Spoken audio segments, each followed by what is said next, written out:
ফটোশপে এরকম আলাদা আলাদা পাসপোর্ট সাইজের ছবি থেকে কিভাবে যৌথ ছবিতে রূপান্তরিত করবেন আজকের ভিডিওতে সেটাই দেখাবো।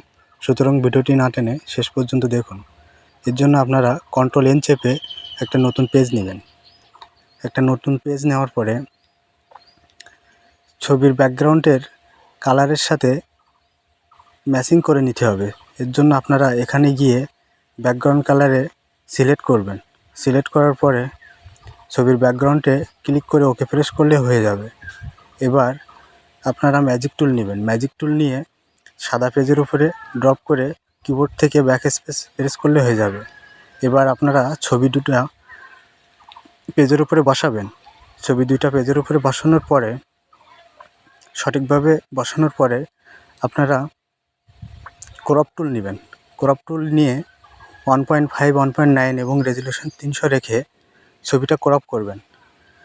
ছবিটা ক্রপ করার পরে দেখবেন ছবিটা যৌথ ছবিতে রূপান্তরিত হয়ে গেছে।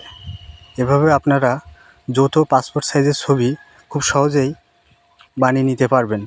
ভিডিওটি ভালো লাগলে লাইক করতে ভুলবেন না এবং শেয়ার দিয়ে অন্যদের দেখার সুযোগ করে দিবেন।